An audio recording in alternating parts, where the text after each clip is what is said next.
ایک بستی کے لوگ جھوٹ بولنے اور جھوٹی گواہی دینے کے لیے مشہور تھے۔ اس بستی کے ایک مرد اور عورت نے خفیہ طور پر نکاح کر لیا۔ نکاح یقیناً شریعت کے مطابق تھا۔ نکاح خواہ قاضی اور گواہوں کی موجودگی میں ہوئی تھی۔ کچھ عرصے بعد میاں بیوی میں ناچاقی ہو گئی اور شوہر نے بیوی کو گھر سے بھی نکال دیا اور اسے تمام شرعی حقوق سے بھی محروم کر دیا۔ خاتون شہر کے قاضی کے پاس مقدمہ لے کر گئی اور بتایا کہ شوہر نے گھر سے نکال دیا ہے۔ قاضی نے کہا، تمہارے اس نکاح کی تو کسی کو خبر ہی نہیں ہے۔ خاتون نے کہا کہ جناب، ہمارا نکاح بالکل شریعت کے عین مطابق ہوا ہے۔ قاضی نے پوچھا، کوئی گواہ ہے؟ جی قاضی صاحب، 2 گواہ بھی تھے، انہی کی موجودگی میں یہ نکاح ہوا تھا۔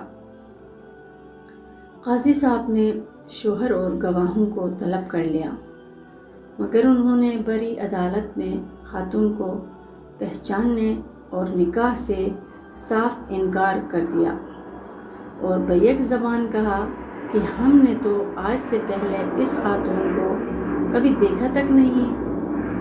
قاضی صاحب نے خاتون، شوہر اور گواہوں کو بیک وقت گہری نظروں سے دیکھتے ہوئے خاتون سے پوچھا، کیا تمہارے شوہر کے پاس کتے ہیں؟ خاتون نے کہا، ہاں۔ قاضی نے خاتون سے پوچھا، کیا آپ کتوں کی گواہی اور ان کے فیصلے کو قبول کر لیں گے؟ خاتون نے کہا، جی، مجھے ان کی گواہی اور فیصلہ قبول ہوگا۔ قاضی نے حکم دیا کہ خاتون کو اس شخص کے گھر لے جایا جائے۔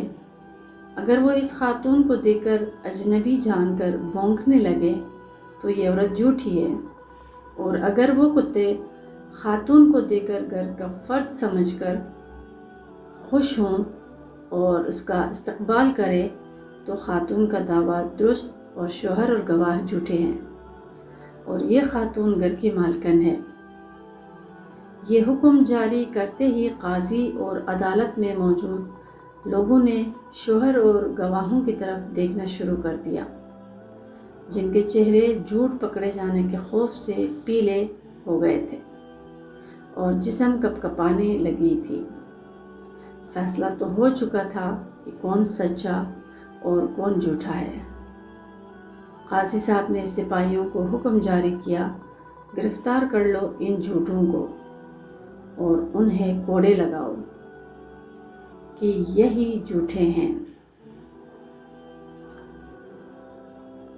بدترین بستیاں ہیں وہ جن کے باشندوں سے زیادہ ان کے کتے سچے ہوتے ہیں۔